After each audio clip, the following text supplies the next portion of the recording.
d'assister à la soutenance de thèse de doctorat. Euh, donc, du thésard, Monsieur Montasser Tayash, qui a préparé une recherche portant sur la réforme comptable et la création de valeur organisationnelle, résultat d'une recherche-intervention au sein de la TGR. Je tiens à exprimer mes vifs remerciements au directeur de thèse, M. Abdelmarriche, pour nous avoir associés à ce travail au niveau de son évaluation et au niveau de la soutenance. Je tiens à saluer, à remercier les membres du jury, les rapporteurs, les examinateurs. Je cite à ma droite le professeur Abdelali Harash, professeur de l'enseignement supérieur à la faculté des sciences juridiques et économiques et sociales de Meknès. Le professeur Samir Rabih, professeur de l'enseignement supérieur à l'École nationale de commerce et de gestion de Fès en tant que rapporteur. Monsieur Hicham Marabit, maître de conférence habilité à l'École nationale de commerce et de gestion de Fès en tant que rapporteur. Monsieur Oushen Al-Samad, maître de conférence habilité à l'École nationale de commerce et de gestion de Fès en tant qu'examinateur. Je salue les membres du jury pour l'évaluation de ce travail, les rapporteurs qui ont déposé leur rapport dans les délais. Et suite à ce dépôt, la direction du CEDOC a autorisé la soutenance publique du présent travail. Au début de cette soutenance, nous allons donner la parole au doctorant, M. Montasser Tayash, pour faire son exposé, une vingtaine de minutes, après quoi nous allons reprendre la parole pour échanger avec vous sur les aspects de forme, de fond et éventuellement les perspectives de la recherche. Donc, M. Montasser, à vous la parole. Merci. Monsieur le Président, honorables membres du jury, mesdames et messieurs, c'est avec un immense honneur que je me présente devant vous aujourd'hui pour défendre ma thèse intitulée La réforme comptable et la création de la valeur organisationnelle, résultat d'une recherche-intervention au sein de la TGR.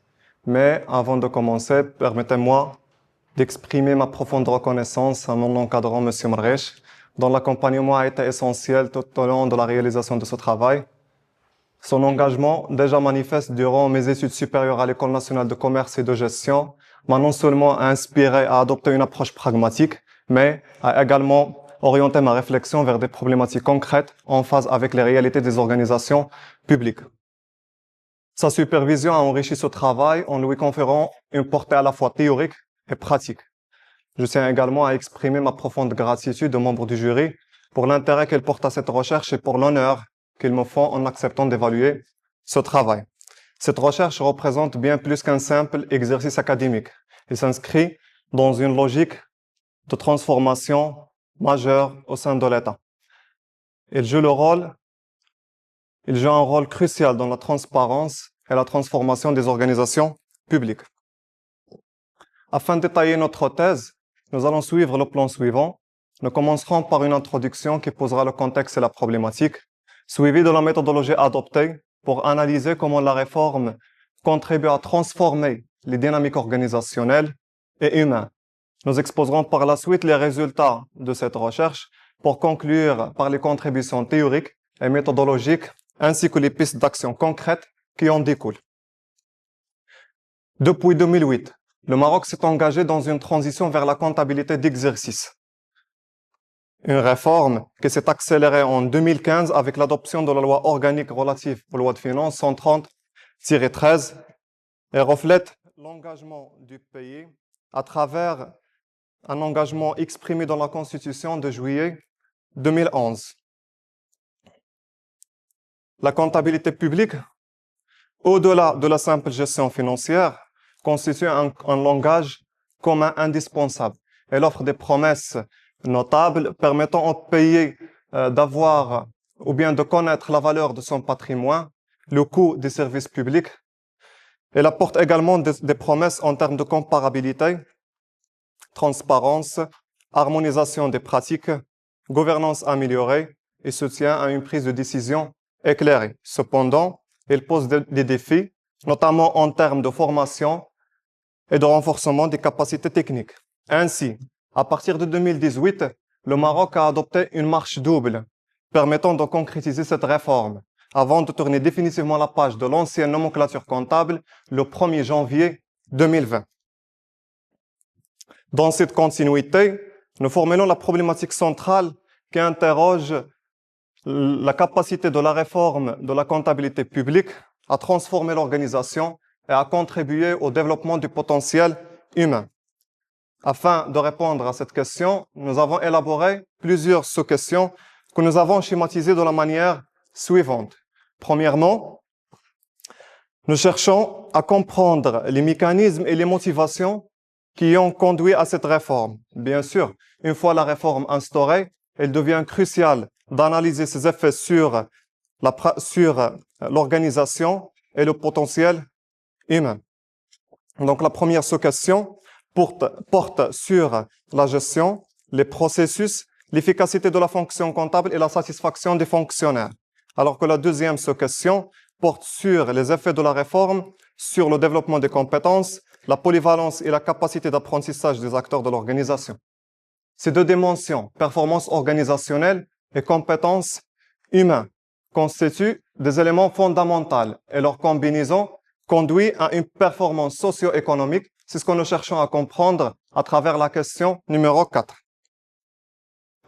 Afin de répondre à nos questions, nous avons choisi des méthodes adaptées à notre vision de la réalité. En effet, notre choix méthodologique s'inscrit dans un paradigme constructiviste, où la recherche est perçue comme un moyen de co-construire des connaissances en interaction avec le terrain de recherche.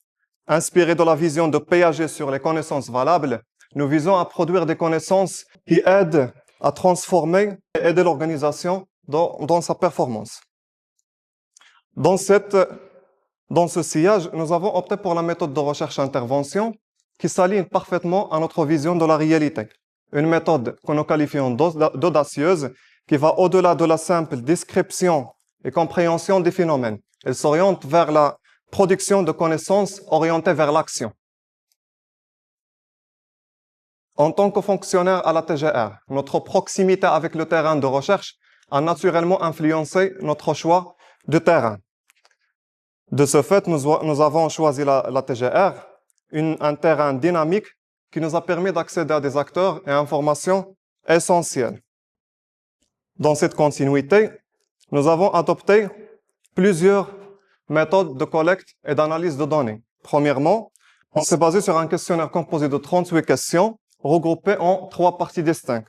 La première consiste à explorer les raisons ayant poussé le passage d'une comptabilité strictement budgétaire à un modèle à 3 dimensions, incluant comptabilité budgétaire, comptabilité générale et comptabilité d'analyse des coûts.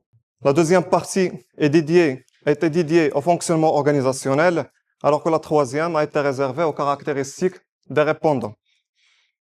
Ce questionnaire nous a permis de collecter 122 questions, dont 121 valides. Parmi les répondants, 91% ayant une expérience ou bien une ancienneté au sein de la TGR de plus de 4 ans. Un critère clé permettant de cibler ceux ayant expérimenté le passage entre les deux systèmes de comptabilité budgétaire et la comptabilité générale. La majorité des réponses provient du service chargé de la comptabilité avec plus de 54%, suivi du service chargé des recettes 15,6%, service chargé des dépenses 12%, alors que les autres services ainsi que l'entité chargée de l'assiette partagent le reste. La seconde méthode de collecte de données est l'observation participante.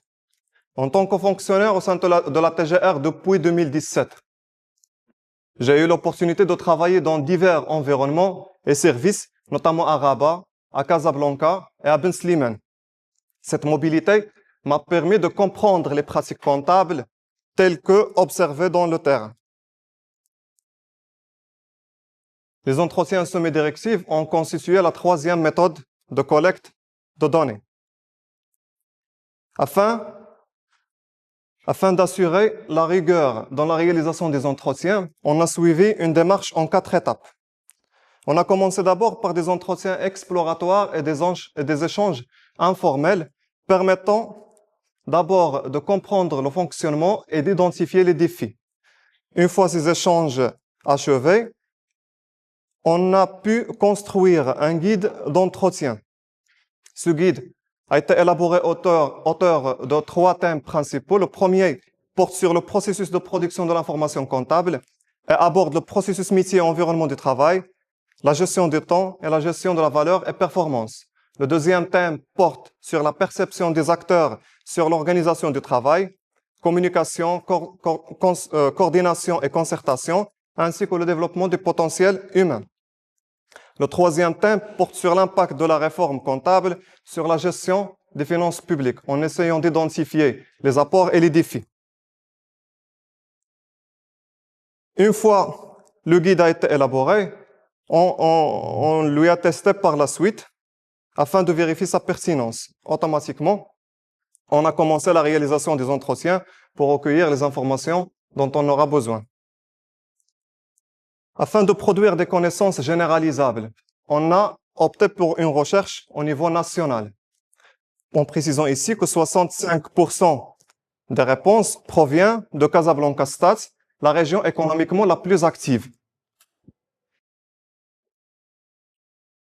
Afin de compléter cette diversité régionale, on a mené des entretiens avec divers niveaux organisationnels, en précisant que la majorité des interviewés sont constitués par des cadres avec 55%, suivis des chefs de service avec 20%, tandis que les trésoriers préfectoraux, provinciaux, les trésoriers régionaux et les percepteurs partagent le reste. La durée totale des 20 entretiens menés s'est élevée à 653 minutes. Nous avons opté pour la méthode de dépouillement des analyses développée par Saval et les chercheurs de l'ECIOR, permettant de structurer, regrouper et quantifier les verbatims, puis les analyser à travers une grille de codage progressif et ouvert.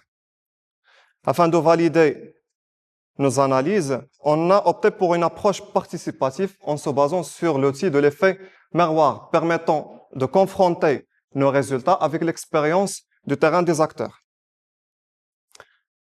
Comme quatrième méthode, on a fait recours aux données secondaires accessibles par recherche documentaire, permettant un accès rapide et économique aux informations pertinentes. En tant que chercheurs intervenants, nous avons noté nos observations dans un journal de terrain qui s'est appuyé par des notes d'observation, des schémas pour clarifier les observations et l'interaction avec les divers acteurs. Pour gérer cette documentation, on s'est basé sur le logiciel Zotero, permettant de gérer la bibliographie et faciliter la citation, ainsi que Microsoft PowerPoint pour créer des figures et des illustrations claires et simples. Une fois les données collectées, on a passé à l'organisation des verbatims dans le logiciel NVivo après avoir effectué une retranscription manuelle. Par la suite, on a élaboré une structure des thèmes et des sous-thèmes tout en préservant la confidentialité des informations pertinentes et sensibles. Enfin, on a élaboré des synthèses permettant de décrire et faciliter l'interprétation et l'analyse des résultats. Passons maintenant au principal résultat obtenu à travers cette analyse. Donc, comme on vient de dire, on a regroupé notre analyse autour de 3 thèmes principaux. Donc, on commence par le premier, qui porte sur le processus de production de l'information comptable. Ce thème se décline en 3 sous-thèmes. La gestion du processus et environnement de travail, la gestion du temps et développement des compétences et potentiels humains. Concernant le processus métier et environnement de travail, la réforme a permis une optimisation de la gestion et de contrôle avec une centralisation automatisée. Elle a également allégé la charge du travail, bien qu'il reste un besoin en termes d'optimisation des ressources. La réforme comptable a permis également de réduire le délai de traitement des opérations comptables avec des données aujourd'hui disponibles en J+1 contre plusieurs mois auparavant. Elle a également permis de créer de la valeur et de la performance à travers des rapports disponibles en G+1 et un contrôle et suivi centralisé jugé par 86% des fonctionnaires efficace. Elle a permis aussi d'améliorer le traitement des événements comptables avec une amélioration claire, une modernisation des circuits comptables de l'État.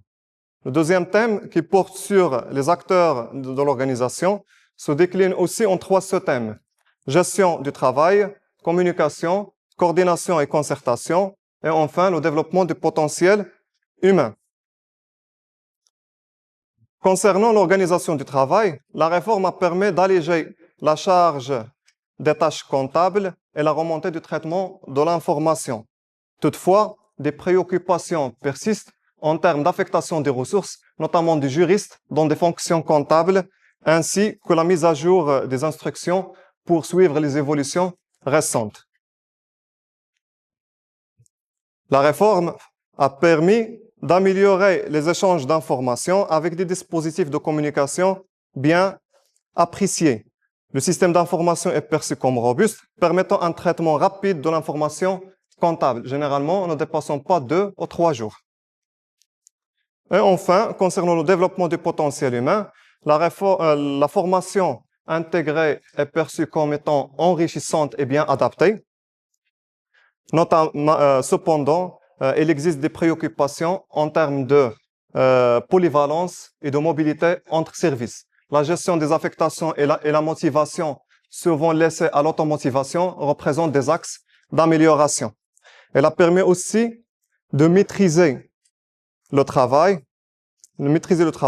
Cependant, comme j'ai dit tout à l'heure, il reste un besoin en termes d'optimisation des ressources et des moyens, un besoin exprimé par plusieurs acteurs et fonctionnaires fiers de leur appartenance à la TGR. Le troisième thème porte sur l'impact de la réforme comptable sur la gestion des finances publiques. Nous commençons par la mise en œuvre de la réforme, suivie par les perceptions qui en résultent. Donc, concernant la mise en œuvre de la réforme comptable, on a aujourd'hui une optimisation opérationnelle et une transparence avec une vision claire des engagements de l'État. Cette réforme constitue une réponse aux lacunes constatées dans l'ancien système, incapable de refléter de manière fiable et pertinente la valeur du patrimoine et les engagements de l'État. Elle représente une volonté constitutionnelle exprimée par des efforts importants en termes de formation et d'investissement en système d'information, reflétant ainsi l'engagement des responsables afin de réussir cette réforme. Cette réforme, constituée comme nécessaire, a permis d'améliorer les pratiques comptables en améliorant ainsi la qualité des informations produites. Elle a permis aussi de fournir un reporting précis permettant d'aider à la prise de décision stratégique. Passons maintenant aux contributions à la fois théoriques, méthodologiques et pratiques. Je tiens d'abord à souligner que ces propositions ont un caractère suggestif. En tant que chercheur intervenant dans une institution publique d'envergure nationale, notre rôle se limite à faire des propositions et des recommandations, tandis que leur mise en œuvre reste entièrement entre les mains des gestionnaires. Donc, concernant le cadre théorique, on s'est basé sur 3 théories principales. La théorie de la pensée complexe qui interroge l'interaction des acteurs dans un environnement complexe. La théorie de la structuration qui interroge la relation entre les structures et les actions humaines. Et enfin, la théorie socio-économique de la création de valeur qui souligne l'importance des ressources, notamment le potentiel humain, dans la création de valeur pour les organisations. Donc, la théorie de la pensée complexe interroge, comme on vient de dire, les interactions organisationnelles. Toutefois, des stratégies optimales permettant la gestion de ces interactions fassent défaut. Nous proposons ici une approche innovante visant à automatiser la communication en intégrant des outils numériques pour faciliter les échanges et assurer la traçabilité des décisions. Cette solution apporte une gestion plus efficace des conflits et renforce la communication interne, ouvrant de nouvelles perspectives pour la résolution des conflits organisationnels. Face à l'aléatoire et aux imprévus, Edgar Morin préconise une gestion réactive face à ces aléatoires et ces imprévus. Nous proposons de compléter cette approche par une approche proactive de gestion de l'incertitude et de l'aléatoire en intégrant ces incertitudes dès la planification afin de renforcer l'adaptabilité et la résilience des organisations face à ces défis.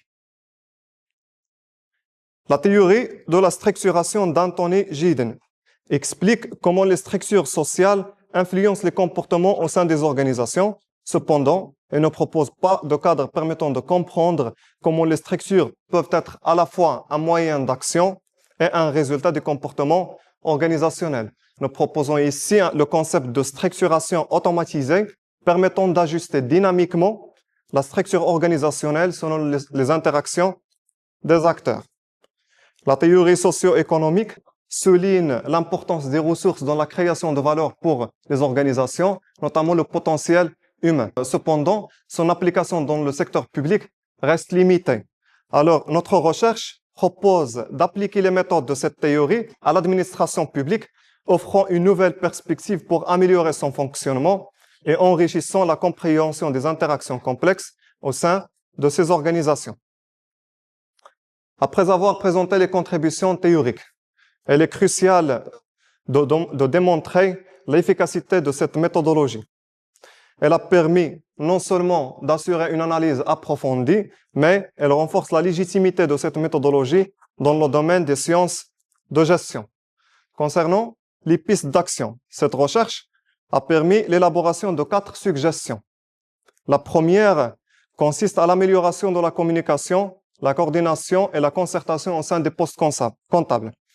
Actuellement, l'arrêté quotidien des journées comptables stipule que chaque service édite des situations de gestion à partir des applications remettantes, que ce soit le système GIR, le système GID, SIAB et autres.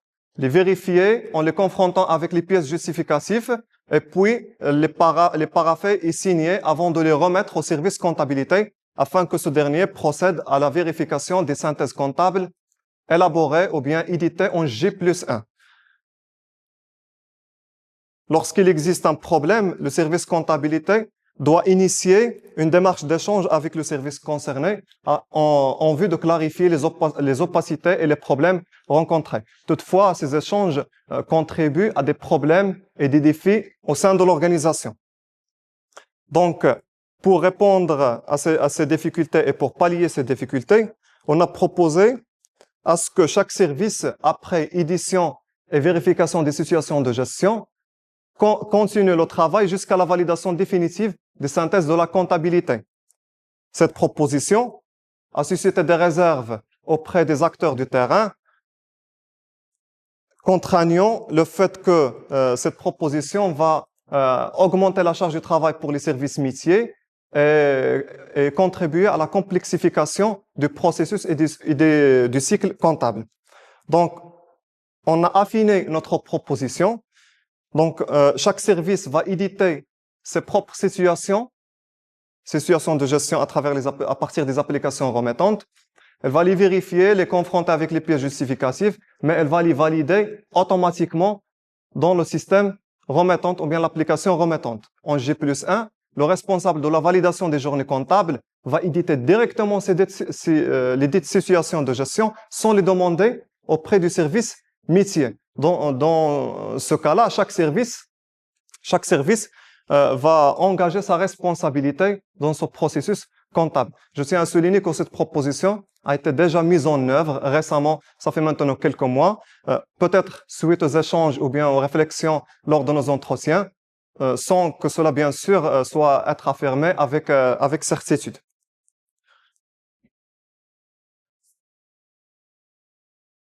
Deuxième suggestion, on a identifié 3 pistes d'action. La première consiste à prévoir des simulations lors des formations d'insertion des fonctionnaires afin de maîtriser bien le système d'information PCE. La deuxième piste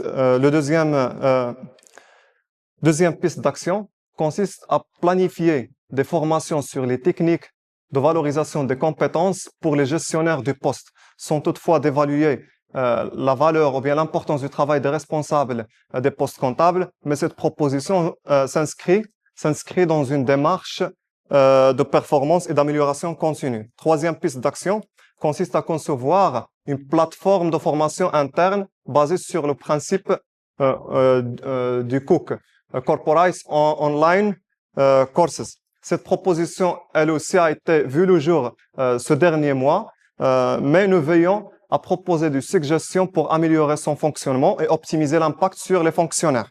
Troisième suggestion consiste à réviser l'intitulé du service comptabilité en service de comptabilité contrôle audit. Cette dénomination va au-delà de son aspect symbolique, mais elle envoie un message fort aux gestionnaires sur l'adaptabilité de la TGR face à la réforme comptable.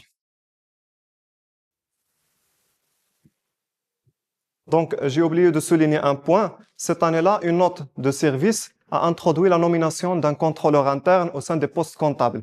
Cette initiative va en parallèle avec notre proposition, c'est que donne ou bien renforce notre proposition et renforce sa pertinence. Quatrième et dernière proposition. Donc, on a proposé un nouveau schéma comptable permettant d'alléger la charge du travail en fin d'année. À l'instar de ce qui se passe dans les entreprises privées, on a proposé un compte de gestion actif permettant de séparer la phase de constatation du service fait avec la phase de l'ordonnancement et de paiement. Donc aujourd'hui, les ordres de paiement peuvent être comptabilisés dès l'année N sans attendre N+1 et créer des journées complémentaires. Donc on sépare la phase de constatation de service fait avec la phase visa règlement. Donc, nous arrivons à la fin de notre présentation. En précisant que la réforme comptable a permis de certifier la qualité des comptes, d'améliorer la comparabilité des informations et d'assurer une transparence au sein de l'administration publique. Elle a permis aussi d'améliorer la création de valeur en modernisant les processus métiers et allégeant la charge du travail grâce à l'automatisation et à la suppression du principe de la précentralisation. Elle a aussi renforcé l'efficacité, le contrôle et la sécurité des opérations comptables grâce au système d'information PCE, un système robuste. Elle a également contribué à améliorer l'organisation du travail en allégeant la charge du travail grâce au PCE, le plan comptable de l'État. Elle a également renforcé l'efficacité de la communication. De plus, les formations intégrées sont bien perçues et contribuent au développement des compétences. Ces deux dimensions, performance organisationnelle et développement des compétences humaines, constituent des leviers importants et contribuent à une performance socio-économique. Merci de votre attention.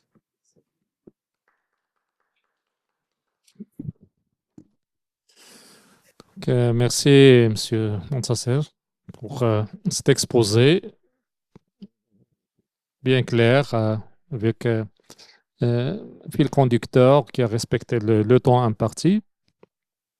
Je vous félicite pour la qualité de la prestation. Et à travers vous, je tiens à réitérer mes remerciements et mes félicitations pour votre directeur de recherche qui a mené à bien ce travail jusqu'à aujourd'hui, donc pour le voir concrétisé. Donc, la soutenance, c'est un signe de réussite, donc de travail, de thèse, du moment que l'évaluation a été positive pour donner le feu vert afin d'organiser une soutenance publique. Donc, je vous félicite pour cet exposé qui a tous les ingrédients donc d'un travail scientifique solide qui présente l'argumentaire, qui justifie le pourquoi du sujet, son actualité, sa pertinence. La méthodologie utilisée, c'est une méthodologie, comme vous l'avez annoncé, avec un positionnement constructiviste et de la recherche-intervention. Donc, c'est de l'audace de la part du thésard et de son directeur, donc de se démarquer des approches plutôt conventionnelles qui se répètent, à savoir la quasi-majorité des thèses, c'est est un positionnement positiviste ou positivisme aménagé avec une méthodologie quantitative. Là, on se démarque, donc la thèse qui se démarque par rapport à ce qu'on voit chaque jour au niveau des soutenances, donc ce paradigme positiviste qui a démontré ses limites. Donc, vous avez mené une recherche empirique, vous avez obtenu un nombre conséquent de réponses, si je ne me trompe pas, 122. Vous avez mobilisé des outils complémentaires, à savoir un questionnaire et des entretiens avec des guides bien structurés. Et vous avez mis l'accent sur les différentes contributions de votre travail, notamment les contributions sur le plan théorique et sur le plan méthodologique et également sur le plan pratique avec un certain ensemble de ce que vous avez appelé parfois recommandations, parfois suggestions, propositions. Nous allons revenir certainement avec les membres du jury sur ces termes-là. Je tiens à vous féliciter pour la qualité de cette prestation, que ce soit le document papier ou la prestation orale. Donc, pour commencer les discussions autour de ce travail, je commence par les rapporteurs et je cède la parole à M. Abdelali El-Harch, qui, je rappelle, un professeur de l'enseignement supérieur à la faculté des sciences juridiques, économiques et sociales de Meknès. Cher professeur, à vous la parole. Monsieur le Président. Merci, Monsieur le Président, de m'avoir cédé la parole. Donc, tout d'abord, je tiens à réitérer donc mes vifs remerciements à mon ami et collègue Saad Marresh, qui m'a fait confiance et m'a associé donc à ce jury pour évaluer ce travail de recherche. Et tout d'abord, je tiens à féliciter donc le candidat parce que vous avez fait preuve d'un professionnalisme dans les deux sens. Vous êtes un professionnel, mais aussi donc votre façon d'exposer votre travail sur le plan architecture, fil conducteur, la méthodologie de l'exposé, elle a été très très bien maîtrisée. Et on a compris d'autres choses. Des fois, l'exposé nous facilite la tâche, même si on peut lire le travail, mais je crois la vie, la vie du doctorant, il est toujours, il a sa place. Et donc, c'est un travail, un thème pertinent et novateur.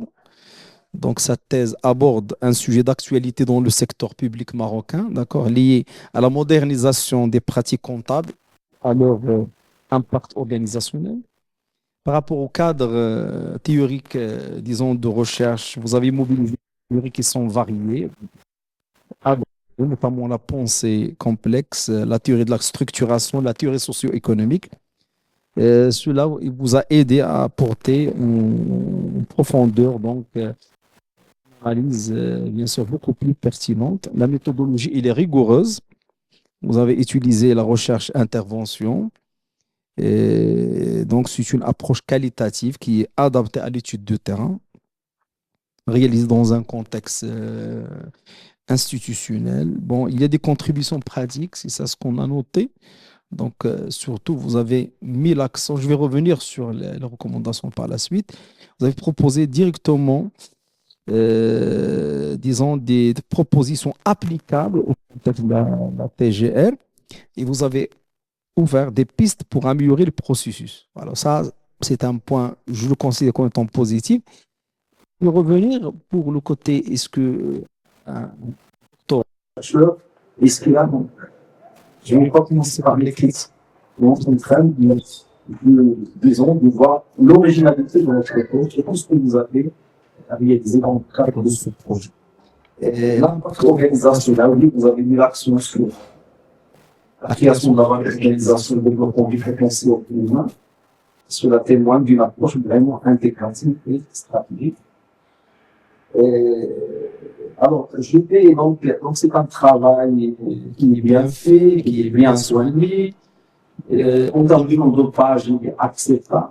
Nous avons autour de 300, de parties, de chapitres. Tous les éléments de structure de thèse, ils sont là. Et en plus de ça, vous avez une valeur pratique. Pratique. C'est-à-dire, les recommandations ne sont pas juste d'ordre. D'accord? Les recommandations peuvent être, disons, mises en situation. Ils peuvent contribuer, bien sûr, disons, à vraiment concrétiser cette réforme pour qu'il puisse donner des résultats et des impacts sur la qualité de l'information, sur la question des dépenses et des recettes. Donc, notre objectif était de contribuer à une meilleure analyse des enjeux et des perspectives liées à la réforme comptable dans le secteur public marocain. Vous avez cherché à examiner les facteurs qui influencent la qualité de l'information comptable dans ce contexte. Et aussi, donc, vous êtes déjà, disons, mis dans le cadre de la comptabilité d'exercice transitive. Ça veut dire cela pourra renforcer, bien sûr, la transparence, la gouvernance, la réédition des comptes. Donc, c'est une recherche intervention, je pense qu'il est très, très bien réussi. Alors, je vais revenir juste sur quelques remarques, peut-être de forme. Je n'ai pas beaucoup de remarques de forme, mais j'ai noté quelques-unes. C'est juste de petites remarques. Alors, je sais que personne n'est parfaite, mais si on veille avec le zéro faute, toujours pour nous, on dit c'est un mythe. Pourquoi? Parce qu'on est des êtres humains, qui sont imparfaits, et donc chercher la perfection des fois à 100%, ça serait un peu quelque chose de, disons, c'est un mythe. C'est pas une réalité, mais toujours on s'inscrit dans le cadre de l'amélioration continue. Ça veut dire ce qu'appellent les Japonais le kaizen. Ça veut dire toujours il faut améliorer, moins de fautes, moins de. Juste, vous avez, bon, je sais pas, c'est un point de vue perso, c'est pas vraiment. Est-ce que dans copie anonyme, est-ce qu'on peut remercier, par exemple, l'encadrant, etc.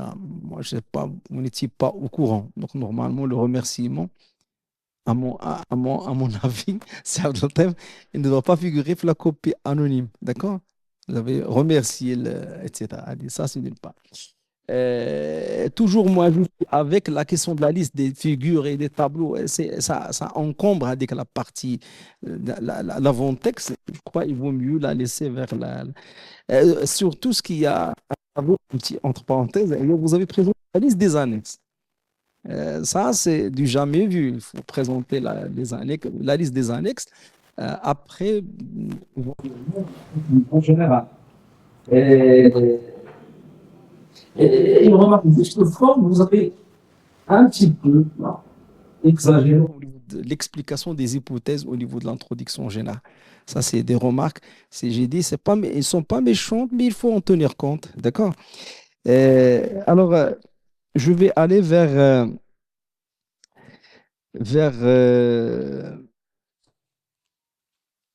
je vais pas, moi, je ne suis pas un spécialiste de la question de la comptabilité publique, etc.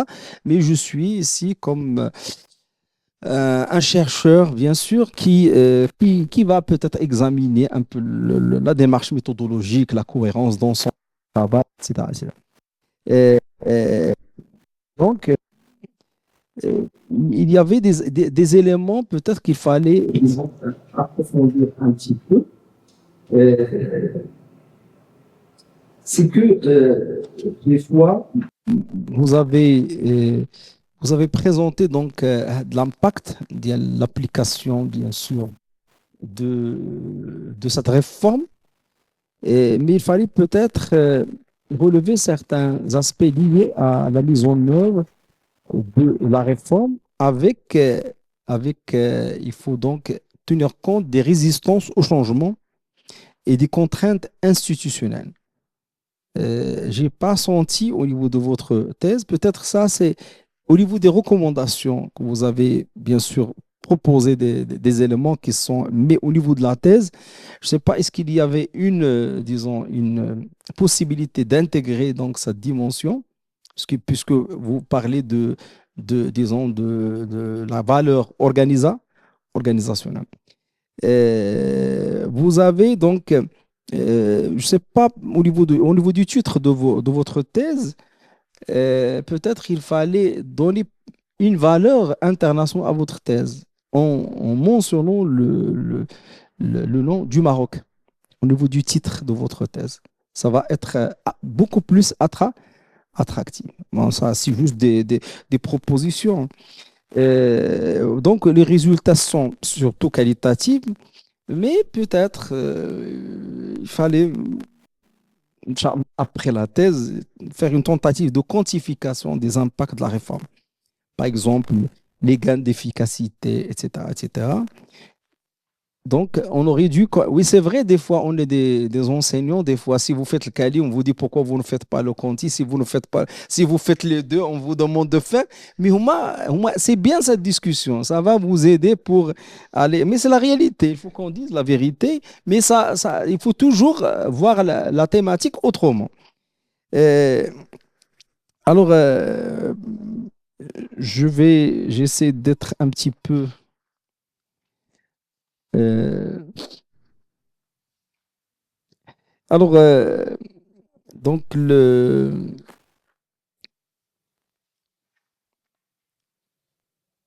Mhm.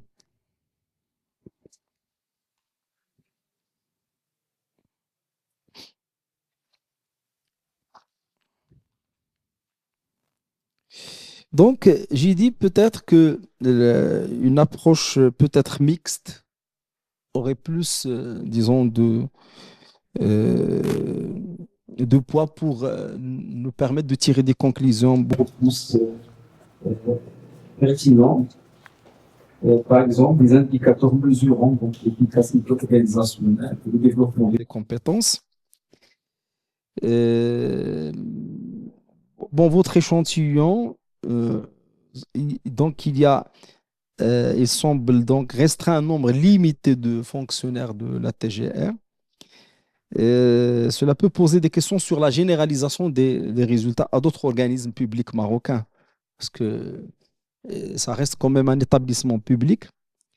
Aussi, donc, il n'y avait pas des explications assez développées sur les caractéristiques des participants euh, pour en fait évaluer la représentativité de votre échantillon.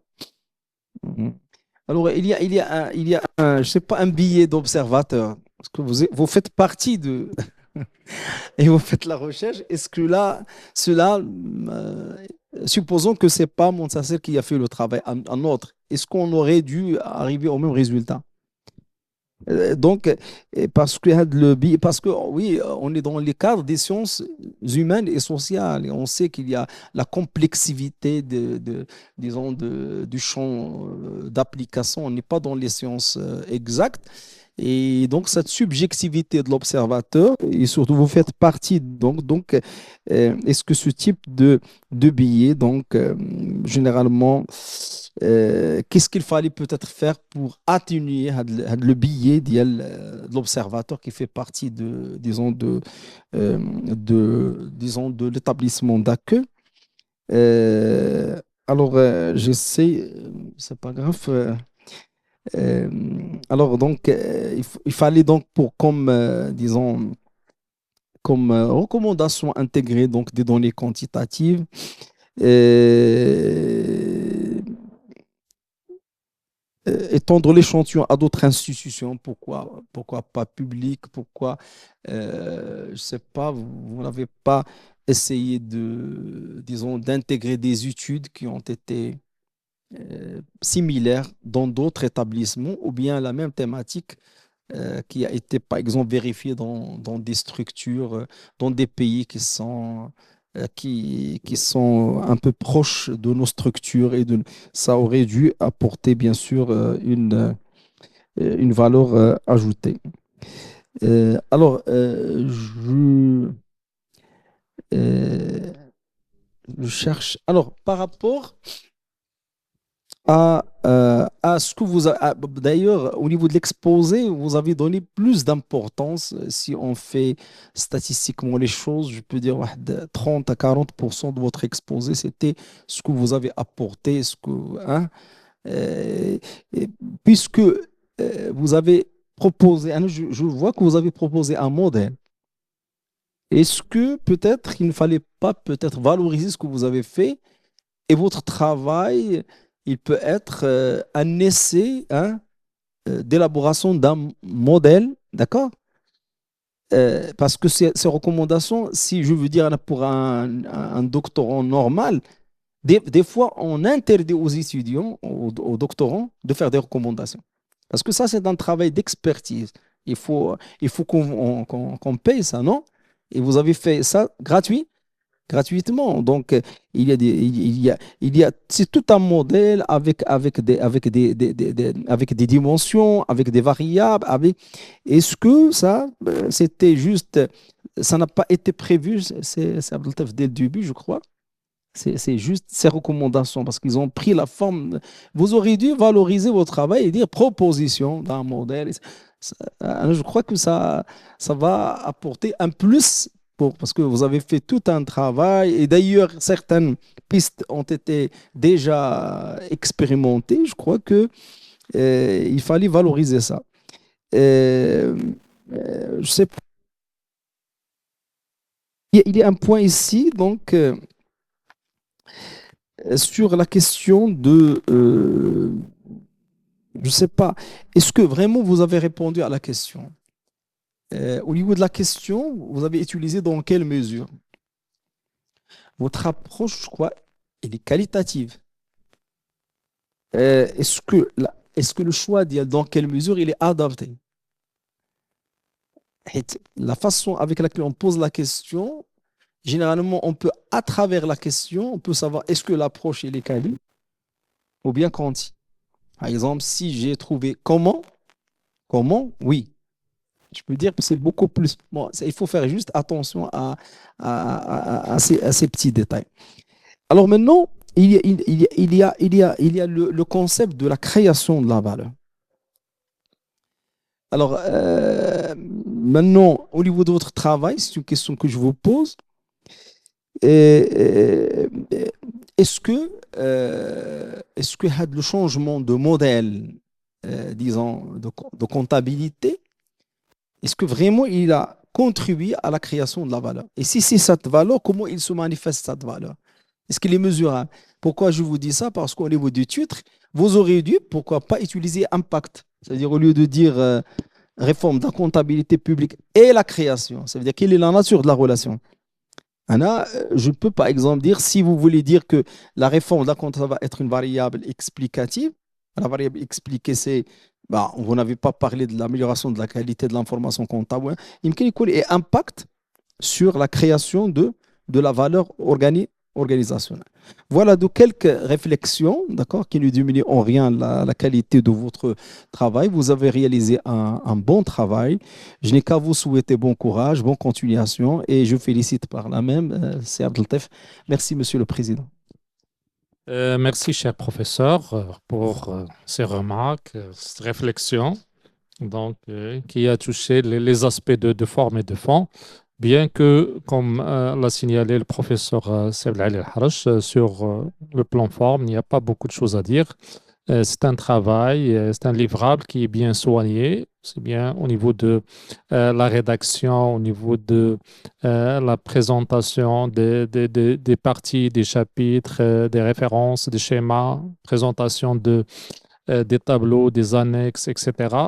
Tout a été fait dans les normes académiques, donc sur le plan forme. C'est une thèse qui est bien soignée sur le plan de la forme. Maintenant, pour tout ce qui est éléments de fond, donc le candidat, c'est en même temps un professionnel et M. El-Harrach s'est posé la question de la subjectivité du chercheur. Lorsque on fait une recherche-intervention, on est dedans et on n'est pas dans une approche objective, positiviste, où il y a une distanciation par rapport au terrain d'étude. La réalité n'est pas perçue comme étant quelque chose objectif. Donc, il y a de la subjectivité. Donc, la principale question à ce niveau-là, comment peut-on atténuer les biais de cette potentielle subjectivité? Également, des propositions de la part du professeur Haraj, pourquoi ne pas voir un benchmarking avec des contextes organisationnels similaires, des benchmarking avec d'autres pays, avec d'autres contextes institutionnels, d'autres administrations, etc. Cette approche, toujours l'approche comparative, est riche en termes d'apprentissage, en termes de points de convergence et de divergence. Donc, il y a également l'élément à ce qu'on est dans le consulting. Parce que dans certains moments, le chercheur se transforme en consultant. Malheureusement, dans nos CEDOC, dans les rapports entre les CEDOC et les entreprises on n'a pas de contrat, on n'a pas de projet de recherche. Donc ici, c'est malheureusement, on ne profite pas de la capitalisation à ce niveau-là. Donc lorsque on a des contrats de recherche, des projets avec des contrats, tout le monde est gagnant, que ce soit sur le plan scientifique, sur le plan empirique, sur le plan managérial et sur le plan financier, pourquoi pas joindre l'utile et l'agréable. Voilà, je remercie Blali Harash pour toutes ces remarques très pertinentes, très riches. Et je cède la parole maintenant au professeur Samir Rabeh, qui est professeur de l'enseignement supérieur à l'École nationale de commerce et de gestion de Fès. Donc, merci, Monsieur le Président. Je tiens tout d'abord à remercier Sabeltef Mrich de m'avoir associé à cet honorable juré pour évaluer justement la thèse de Montasser Tiyash. D'accord, donc. Bon, c'est Montasser, je félicite. Hein. Donc, c'est l'aboutissement de quelques années de recherche. Hein. Donc, 6 années justement de recherche de programme. Oui. Vous avez intégré justement la trésorerie. Vous avez intégré la trésorerie générale du Royaume en 2017, je pense. D'accord. Donc, bon, ça fait 7 ans d'expérience professionnelle. Donc, vous avez la chance d'avoir un terrain fertile hein, pour faire justement votre recherche-intervention. Ok. Donc, bon, là, justement, le thème que vous avez traité est un thème d'actualité. Bon, déjà, ok, est un thème qui est complexe. Hein. Et bien entendu, ça se voit au niveau de livrable, hein. Bon, parce que le travail que vous avez fait, il est volumineux, donc plus de 400 pages. Hein. Ok, donc c'est un travail qui est réparti en 2 parties. Hein. Donc là, vous avez peut-être que il y a un déséquilibre, hein, tout simplement, entre la partie 1 et la partie 2. Hein, ok. Pour la partie 1, c'est 96 pages, la partie 2, 173 pages. D'accord, donc d'accord, bon, c'est quand même significatif hein, entre les deux parties. Hein. Bon, peut-être que lorsque vous faites, en quelque sorte, lorsque vous faites charger ce travail-là, d'accord, il y a de la théorie, d'accord, il y a de la méthodologie, et ainsi de suite, peut-être qu'il y a un problème en quelque sorte, de synthétiser ça. Donc, bon, la question peut-être, c'est Montasser, est-ce que vous avez fait un effort de synthèse hein. Parce qu'il y a de la théorie et de la matière. Hein. D'accord, bon, et on s'est retrouvé avec peut-être 400 pages. Hein. Donc, bon, ça c'est peut-être l'interrogation. Bon, la remarque de Selharch, d'accord, peut-être qu'il faut préciser au Maroc. Hein. Donc, j'avais justement noté la remarque au Maroc. Mais j'ai vu que TGR, hein, Trésor général du Royaume, peut-être qu'il faut ajouter au Maroc, hein, Trésor général du Royaume. Bon. Autre chose, ça concerne justement ça concerne le fond, ok. Bon, peut-être avant d'aller vers le fond, là, au niveau de la présentation orale, bon, c'est bien la présentation que vous avez faite, d'accord? Vous avez respecté le temps qui est alloué, ok? Donc, mais là, il faut éviter quelques erreurs de. D'accord, vous avez fait quelques erreurs peut-être d'inattention, ok. Bon, c'est pas bien de le faire, hein. Donc, bon, là, je cite, hein. Vous avez parlé de, d'accord, vous avez dit principal résultat, alors que vous êtes comptable. Donc, un résultat, donc les principaux résultats, d'accord? Également, donc juste pour vous avez également parlé au suivant, éléments fondamentaux. Éléments fondamentaux. D'accord? Donc, et là, juste l'idée, parce que là, vous serez amené à faire des formations. D'accord? Donc, à faire des présentations. En quelque sorte, c'est pas bien de faire ce genre d'erreur lorsqu'on s'adresse justement à un public, hein. Bon, concernant votre thème, hein, bon, le thème, je suis en train de dire, il est intéressant. Ok. Donc, c'est la réforme de la comptabilité, c'est la réforme très bien, de la comptabilité publique, hein. Ok. Donc, suite en quelque sorte à la loi 2015, donc que vous avez appelé la nouvelle constitution financière, hein. Ok. Donc, mais peut-être que, en quelque sorte, il faut mettre ça dans le cadre d'une réforme globale. D'accord? Parce que justement, l'idée, c'est quoi? Parce qu'il y a un problème. Il y a un problème au niveau en quelque sorte, de la comptabilité de l'État. D'accord? Et là, vous savez très bien, le problème de la comptabilité de l'État, lequel? C'est la comptabilité budgétaire. D'accord? Ça veut dire quoi la comptabilité budgétaire? C'est ce qu'on appelle justement une comptabilité de caisse ou bien une comptabilité de trésorerie. Ok, ça veut dire quoi? Ça veut dire que l'enregistrement comptable, il n'est fait que le moment de paiement. Lorsqu'on est en train on est en train d'engager la dépense, on fait en quelque sorte très bien. On fait l'enregistrement comptable.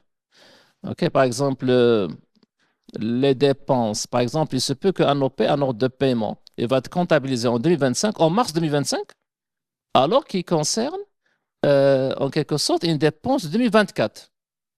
Ou bien la même chose, une recette comptabilisée en 2025, alors qu'il concerne vraiment 2024. C'est ce qu'on appelle une comptabilité de trésorerie.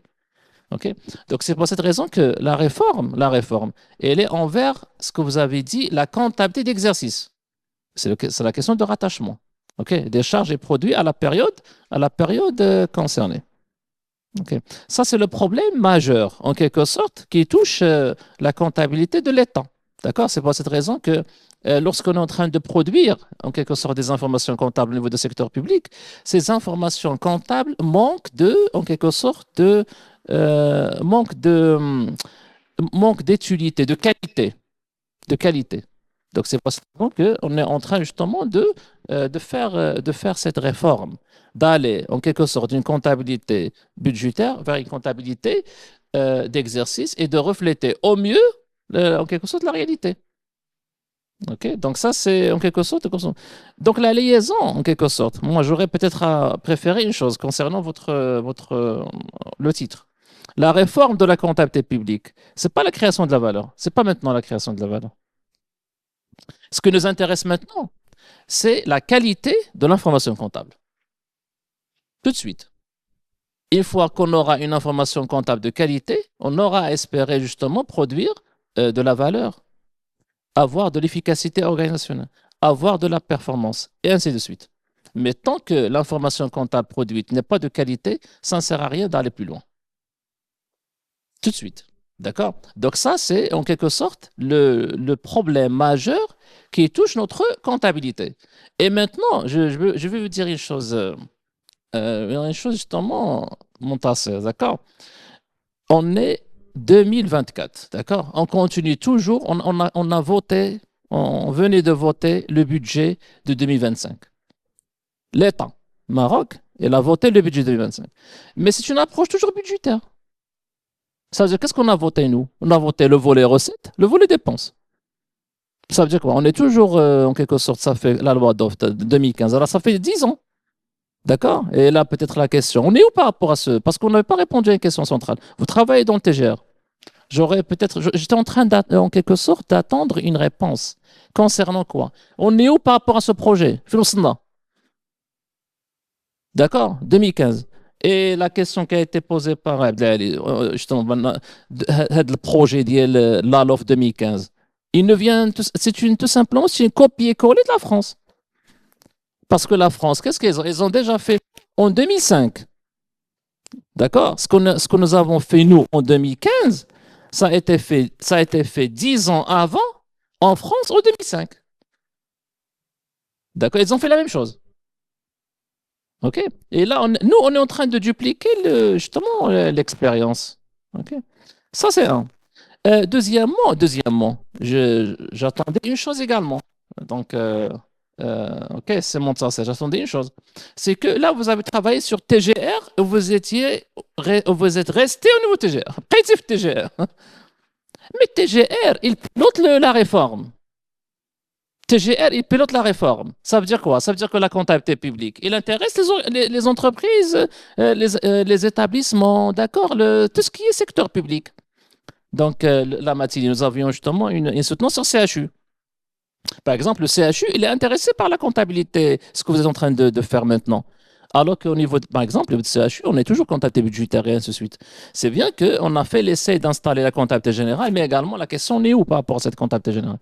Et également la question, est-ce que, par exemple, les autres administrations, est-ce qu'ils ont implanté justement cette comptabilité générale? D'accord, donc c'est pas parce que lorsqu'on parle de la comptabilité générale, par exemple, je commence moi par l'université. D'accord? Parce que l'université, ben là on est. Bon, l'université, on raisonne toujours comptabilité budgétaire. Par exemple, le NCG, on attend notre budget. À la faculté, on attend notre budget, et ainsi de suite. Ça veut dire qu'il n'y a pas de comptabilité générale. Par exemple, si on prend le cas de l'université, là on est, il n'y a pas de comptabilité générale installée au niveau de cette université. OK? La comptabilité générale, il n'y a pas d'enregistrement comptable, il y a ni bilan, ni CPC, il n'y a rien. Hein. Il n'y a rien. Tout ce qui est output, tout ce qui est état de synthèse, on n'est pas encore par rapport à cela. OK? Et le projet que vous êtes en train d'évoquer est un projet ambitieux. C'est un projet de l'État. L'idée, c'est quoi? C'est de passer, justement, ça, c'est parce qu'on n'avait pas montré ça. L'idée, c'est quoi? C'est de passer d'un budget vers un bilan, un CPC. Et c'est l'entité Maroc. L'idée, c'est quoi? C'est que dans l'avenir, on attend que le Maroc ait son bilan et son CPC. Et lorsqu'on est en train de dire que le Maroc ait son bilan et son CPC, le bilan, l'approche patrimoine. Le CPC, c'est l'approche résultat.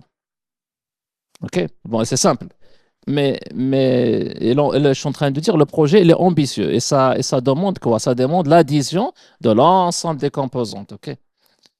Et le Trésor, il est en train de piloter ça. Bon, ça fait 10 ans maintenant. Et je réitère la question. On est où justement par rapport à ce projet? Et en quel moment, peut-être qu'on va entendre une chose, et là j'attends toujours, en quel moment on va entendre une chose que le Maroc, il est en train de produire son bilan, il est en train de produire son CPC. Parce que je peux vous poser une question qui est simple.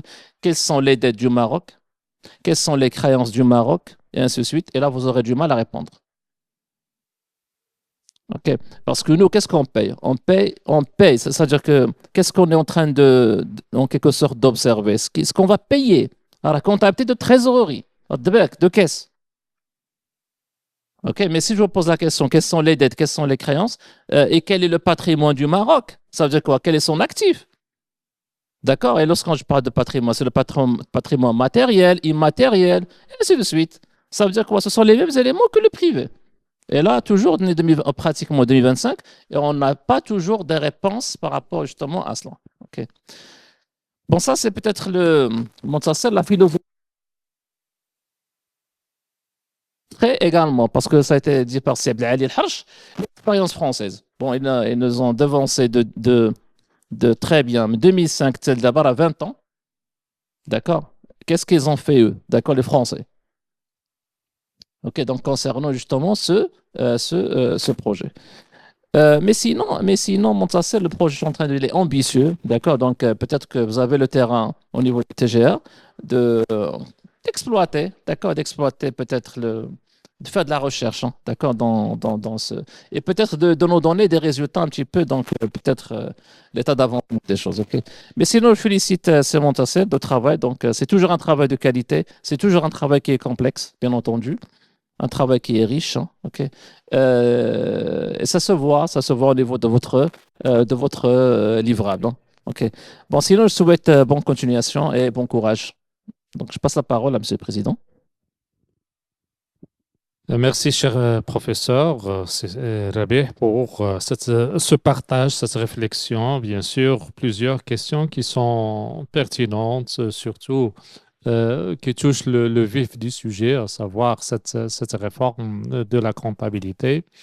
Donc, des questions tout à fait pertinentes où on est par rapport à ce passage de la comptabilité budgétaire qui est maintenant, qu'on peut qualifier maintenant de classique vers la comptabilité d'exercice. On entend parler dans nos administrations publiques depuis longtemps de la nécessité du passage de la comptabilité budgétaire à la comptabilité générale. Mais malheureusement, euh, il y a toujours des obstacles, des entraves pour implémenter cette comptabilité générale, notamment lorsqu'on parle de la comptabilité générale, les comptes de gestion, les comptes de situation. Et à ce niveau-là, beaucoup d'administrations publiques qui n'arrivent pas à cerner, à établir leur bilan d'entrée, leur bilan de départ, parce qu'ils ont du mal à cerner l'actif. Donc, les biens, donc la possession des biens, les titres des biens, tout ça, une grande difficulté pour recenser, pour justifier les éléments d'actifs, les bâtiments, les terrains, donc tout ce qu'ils disposent, mais il n'y a pas de pièces tangibles qui justifient cet actif. Et là, une grande difficulté. On peut établir le lien avec le mode de contrôle. Donc, on cherche à passer d'un contrôle a priori par les organismes de tutelle et un contrôle d'accompagnement ou même un contrôle a posteriori, ce qui va donner une grande marge de manœuvre pour les décideurs. Donc, c'est tout à fait pertinent de poser ce type de questions. Donc, où on est par rapport à cette réforme qui a maintenant, on a une dizaine d'années. Quel est l'état d'avancement à ce niveau-là? Et bien sûr, la remarque très, très pertinente concernant euh, l'impact de cette réforme sur la qualité de l'information et cette qualité d'information qui va nous permettre potentiellement la création de la valeur organisationnelle. Et là, on a les ingrédients d'un modèle. Donc, du moment que vous êtes dans le constructivisme, on peut construire un modèle qui est pertinent. Donc, les éléments qui caractérisent cette réforme, une variable peut-être médiatrice qui est la qualité de l'information, une variable dépendante qui est la création de la valeur organisationnelle. Je salue l'effort, la réflexion de notre cher professeur Sissamir Rabih, la pertinence de son raisonnement. Et je cède la parole maintenant au professeur Syed Samad Houchen, donc maître de conférence à l'École nationale de commerce et de gestion de Fès. Nous avons le grand plaisir de vous voir parmi nous dans cet après-midi. À vous la parole, cher professeur. Chers collègues, chers amis, Monsieur Abdellatif Takir, cher président. Alors, mesdames et messieurs, bonjour. Permettez-moi tout d'abord d'adresser mes plus vifs remerciements à Monsieur le professeur, mon cher ami et collègue, Monsieur Abdellatif Marish, le professeur encadrant de la présente thèse de doctorat, de m'avoir fait confiance, de m'avoir désigné comme examinateur de cette recherche et de m'avoir associé au jury composé d'éminents professeurs Monsieur Abdelali, Abdellatif Dakir, Monsieur Abdelali El-Harash, Monsieur Samir Rabih, Monsieur Hicham El-Marabit. Bien sûr, j'ai l'honneur d'examiner ce très bon travail de recherche concocté par Monsieur Montasser Tayash et dirigé par notre éminent professeur Abdellatif Marish, reconnu par son très bon encadrement et la rigueur scientifique des thèses réalisées sous ses auspices. Alors, bien sûr, la présente thèse de doctorat a déjà fait l'objet de 3 rapports positifs émis par 3 éminents professeurs, M. Abdellatif Taki, M. Abdelali El-Harch et M. Samir Rabih. Alors, je félicite M. Tayash tout d'abord. Félicitations pour la clarté de votre exposé qui reflète votre maîtrise du sujet abordé. Alors, je félicite M. Tayash et à travers lui son professeur encadrant, M. Abdelatif Marriche, pour le très bon choix du sujet, à savoir la supputation, le diagnostic et l'évaluation de l'impact de la mise en place de la réforme comptable sur la création de la valeur organisationnelle dans le secteur public et le développement du potentiel humain. Un sujet qui est important et qui intéresse aussi bien les chercheurs que les praticiens. Alors, sur le plan de la forme, comme il a dit M. Abdelali El-Haj, cette thèse de doctorat est correctement tenue et bien organisée. Elle respecte les normes académiques de la rédaction d'une thèse de doctorat, résumé, sommaire, listées, abréviations, listées, tableaux, avec un plan en deux parties. Chaque partie contient deux chapitres. Si on prend par exemple l'introduction générale, j'ai beaucoup apprécié l'organisation de l'introduction générale, une très bonne introduction générale qui précise l'objet de la thèse, le contexte de la recherche, l'intérêt scientifique du sujet, la problématique abordée, les hypothèses à confirmer ou à infirmer, et afin de mener à bon escient votre évaluation, l'évaluation de l'impact de la réforme de la comptabilité publique au Maroc sur la création de la valeur organisationnelle et le développement du potentiel humain. Alors, M. Montasser Tayash a utilisé des entretiens semi-directifs avec 20 individus pour recueillir des données qualitatives entre la fin de l'année 2022 et la fin de l'année 2023. Des données qui ont été analysées à l'aide des logiciels, bien sûr, à l'aide d'outils informatiques spécifiques. Monsieur TH a collecté également, a analysé statistiquement également les données collectées par un questionnaire à l'aide du logiciel SPSS. Vous avez particulièrement, bien sûr, utilisé le tri à plat, le tri croisé pour un échantillon de 122 individus. Ce que j'ai beaucoup apprécié également dans cette partie d'analyse des données collectées par le questionnaire, c'est votre prise en considération aussi bien de la situation avant la réforme, pré-réforme, que de la situation post-réforme, après la réforme, ce qui reflète bien sûr la vigilance scientifique de M. Tayash. En effet, alors vous avez retenu des individus ayant plus de 4 ans d'expérience, c'est-à-dire pour couvrir à la fois la phase pré-réforme et la phase post-réforme, et vous avez retenu également quelques individus qui ont moins de 4 ans d'expérience dans la TGR. Alors, bien sûr, les individus sélectionnés, bien sûr, appartiennent aux services concernés par cette réforme, à savoir service chargé de la comptabilité, celui des recettes.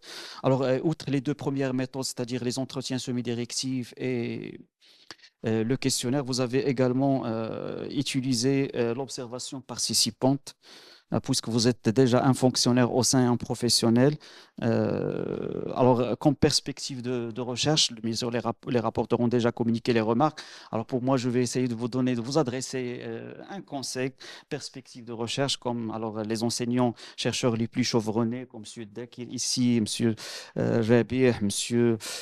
Al-Haraj. Alors, ne cesse d'encourager les gens docteurs, les gens chercheurs, bien sûr, en leur rappelant que la thèse constitue le premier grand pas dans la recherche scientifique.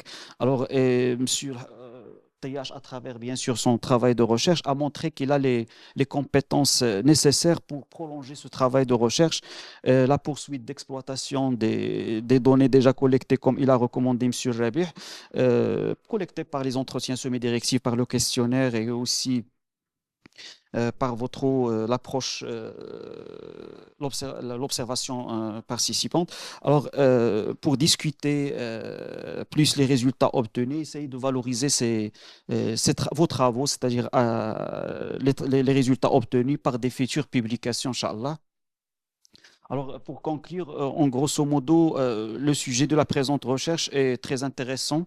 Alors, très intéressant, bien sûr, aussi bien pour les chercheurs que pour les praticiens. Et M. Tayash a développé un très bon cadre conceptuel. Il a utilisé bien sûr, au moins trois méthodes, les entretiens semi-directifs, l'analyse de données collectées par le questionnaire ainsi que l'observation participante.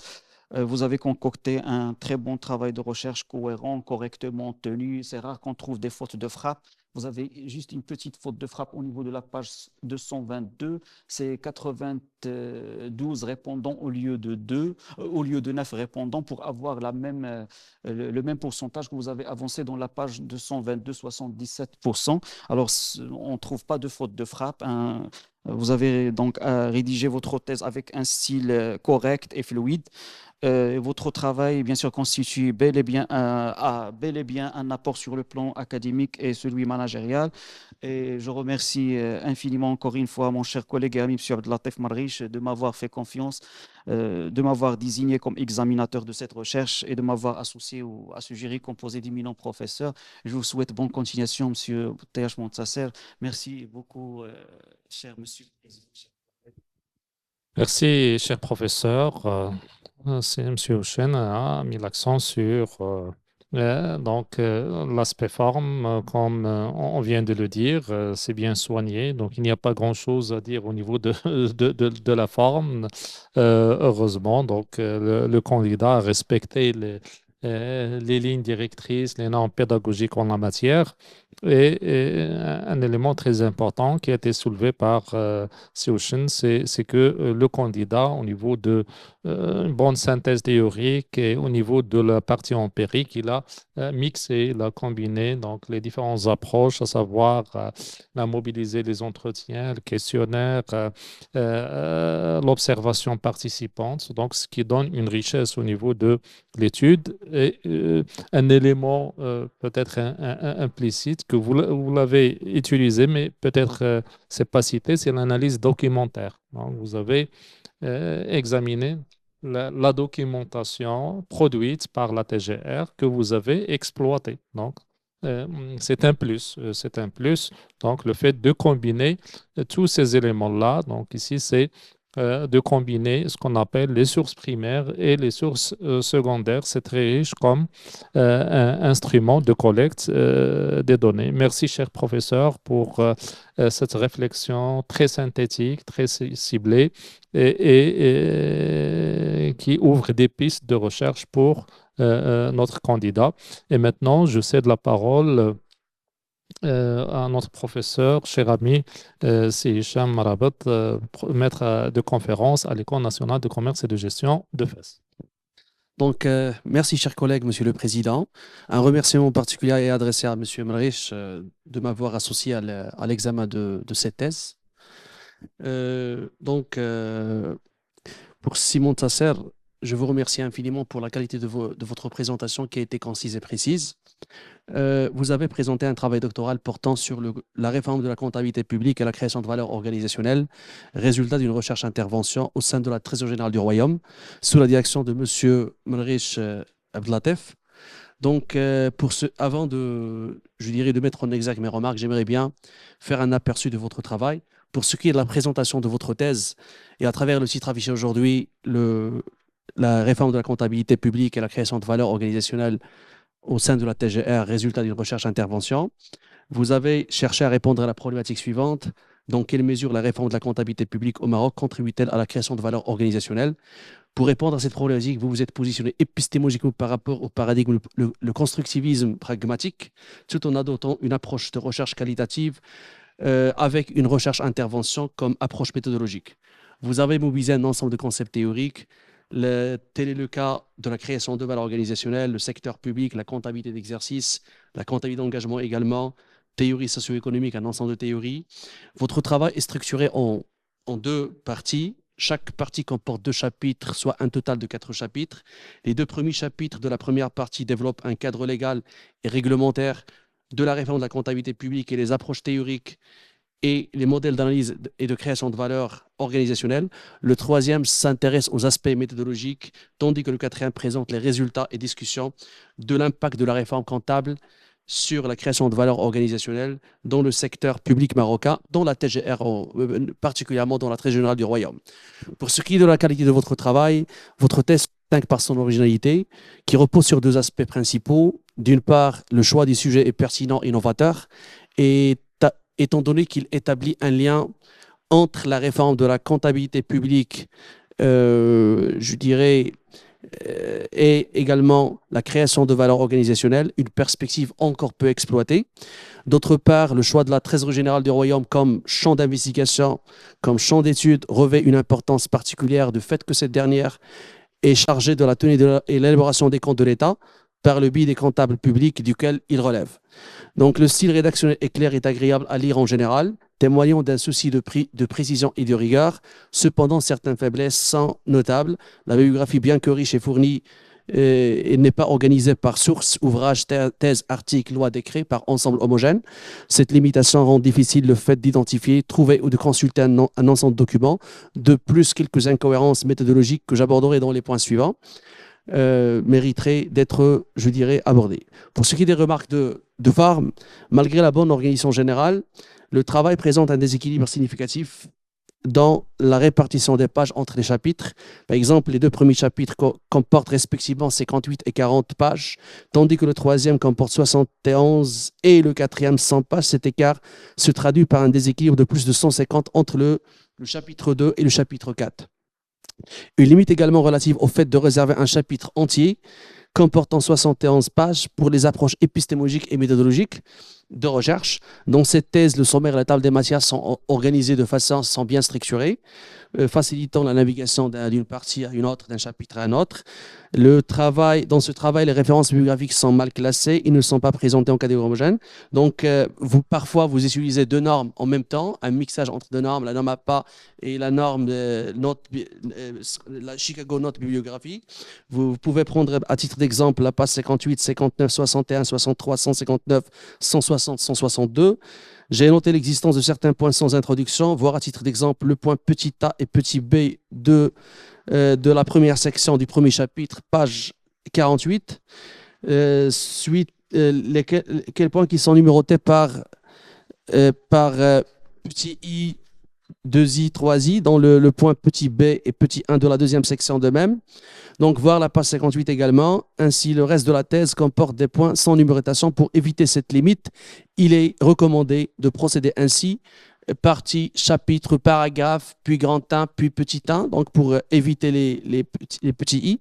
En feuilletant votre thèse, j'ai constaté que vous avez substitué le terme comptabilité générale évoqué dans l'article 31 de la loi organique numéro 133 relative à la loi des finances ayant prévu la réforme de la comptabilité de l'État par la comptabilité de l'exercice. Tout au long de votre thèse, je n'ai pas compris vos raisons derrière cette substitution. Au niveau de la page 79, si vous prenez la figure 13 réalisée par vos soins et qui porte sur les cycles comptables relatifs aux opérations des dépenses, vous avez évoqué lors de la phase d'engagement d'une dépense, le comptable public exerce seulement un contrôle de régularité. Mais si on prend l'article 3 du même décret, du décret numéro 27235 relatif au contrôle des dépenses de l'État, on trouve que le comptable public exerce, en plus du contrôle de régularité, un contrôle budgétaire, d'autant plus que le comptable, lors de la phase d'engagement, n'exerce qu'un contrôle budgétaire. Le seul contrôle qu'il va l'exercer au cours de la phase d'engagement, c'est le contrôle budgétaire. C'est le contrôle budgétaire dans le cadre de contrôle allégé des dépenses prévues aux articles 14 et 16 du dit décret. La même chose au niveau de la page 164, figure 26, et au niveau de la page 290, figure 45. Dans le même ordre d'idées, en prenant la page 83, si vous prenez la figure 15, vous avez évoqué que le système d'information plan de compte de l'État interagit avec les applications remettantes qui sont GID, gestion intégrée des dépenses, GIR, gestion intégrée des recettes, SIAB, système de l'activité bancaire, le e-budget. Or, seules les applications GID, GIR et SIAB qui sont qualifiées d'applications remettantes, les autres ne sont pas des applications remettantes, car lors de la validation d'une journée comptable, l'agent chargé de service de comptabilité se base seulement sur les rapports émergés de GID, gestion intégrée de dépenses, gestion intégrée des recettes et SIAB. En plus, des erreurs d'orthographe, voire notamment les pages. La page dans la troisième section, en principe, vous avez mis cette section avec un seul T, alors que ça devra comporter deux TE. Page 171, on lit d'une nouvelle journée au lieu d'une nouvelle journée. Donc, ça manque un E, une nouvelle journée. La page 163, on lit alors que le comptable public Quand c'est avec un D et non pas avec un T. Dans la même page 163, on lit en outre ce qui concerne les dépenses, elles sont tenues d'exercer. Donc, tenue, ça devra comporter je dirais, un ES à la fin. Page 149, la même chose, les acteurs concernés. Donc, ça ne devra pas comporter E accent ES, un seul E accent avec S.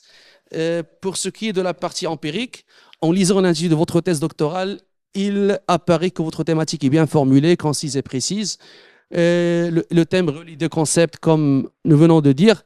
Concernant votre problématique, dans quelle mesure la réforme comptable, du moment où vous vous êtes inscrit dans le constructivisme, ça devra être formulé moyennant le comment et non pas dans quelle mesure. Le comment, c'est beaucoup plus, je dirais, le comment, on l'utilise assez souvent dans le cas de l'interprétativisme et de constructivisme. Au niveau de développement de la thèse, au niveau de, si vous prenez au niveau de la problématique, vous avez dit, au niveau de l'intitulé de la thèse, l'intitulé de la problématique, donc les mesures de la réforme contribuent-elles à la création de valeur organisationnelle. Donc, au niveau de la problématique, vous avez mis en avant le niveau de développement, alors que le niveau de développement, en principe, vous devez le laisser au niveau du corps de texte, au niveau de développement et non pas au niveau de la problématique. Vous avez évoqué qu'un échantillon de votre recherche a porté sur le personnel de base relevant des divers services, le chef de service encadrement, puis les chefs de poste et les responsables de haut niveau au sein de la TGR, page 189. Or, si on prend la figure 33 qui porte les attributs des interviewés, fonctions, les fonctions, ne trouvons pas des responsables de haut niveau au sein de la TGR.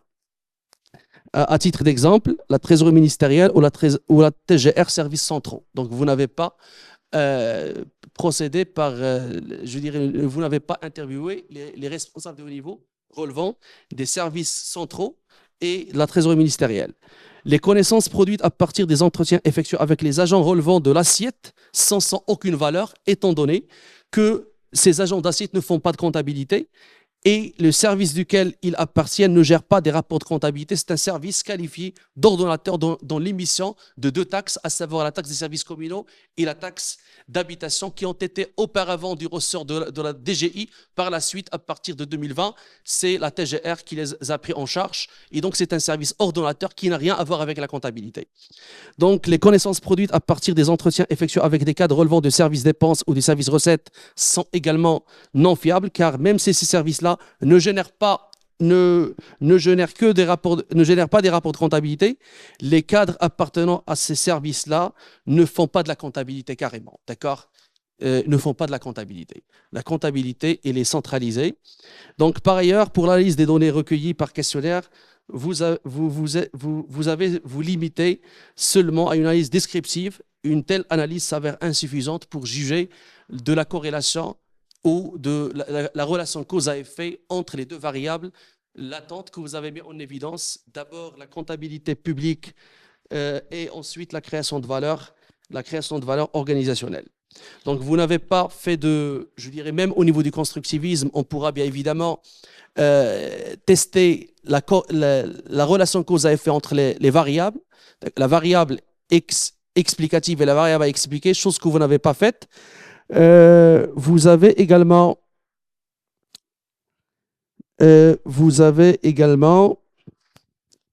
donc je me limite à ça. Et merci. Donc, je tiens à vous préciser que les remarques ne remettent en aucun cas la qualité de votre travail. C'est un travail de qualité. Donc, je vous souhaite bonne continuation et merci. Merci, cher professeur, pour cette intervention qui est riche. On a eu le droit à un autre regard en termes de critique, d'évaluation et également les perspectives ouvertes pour notre candidat. Donc, pourquoi ne pas, dans le futur, élargir le champ de l'étude empirique pour aller questionner donc les services centraux afin d'avoir des informations plus crédibles et plus pertinentes. Merci Hicham Marabat pour cette réflexion très, très constructive. Et maintenant, je cède la parole à votre directeur de thèse, M. Marguerite Abdeltef. Euh, Merci, chers collègues. On va repasser la parole. Donc, avant de commencer mon intervention, permettez-moi tout d'abord d'adresser mes remerciements les plus sincères aux membres du jury, donc rapporteurs et examinateurs, d'avoir consacré du temps pour la lecture et l'évaluation de cette thèse. Mes remerciements les plus sincères aussi s'adressent à mon collègue ami Abdelali pour son temps, le fait de se déplacer en ce moment difficile, malgré ses préoccupations. À chaque fois qu'on sollicite, il répond positivement. Il a contribué significativement au processus de formation doctorale de notre équipe, notre laboratoire. Merci encore une fois, cher ami.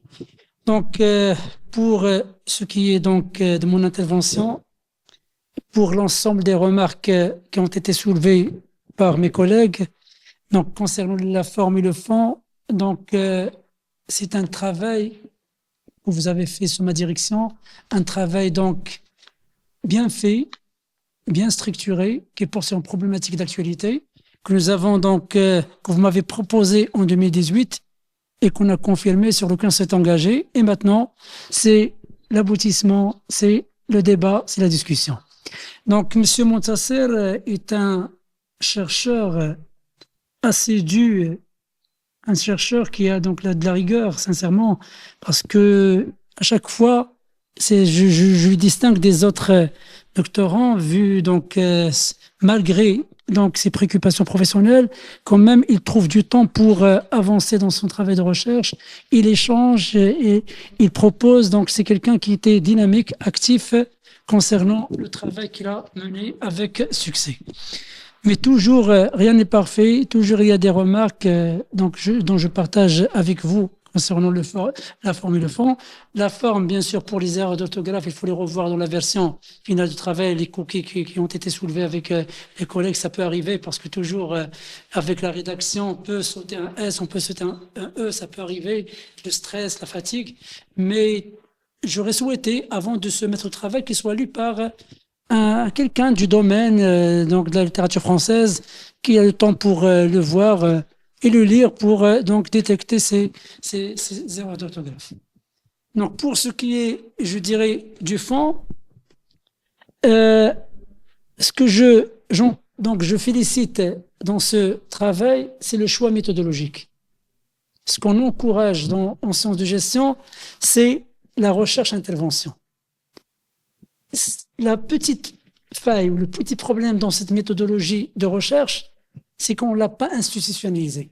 Parce que lorsqu'on parle d'une véritable recherche-intervention, il faut qu'il soit institutionnalisé entre le laboratoire de recherche, entre la TGR, pour définir, je dirais, les axes de recherche sur lesquels il faut travailler.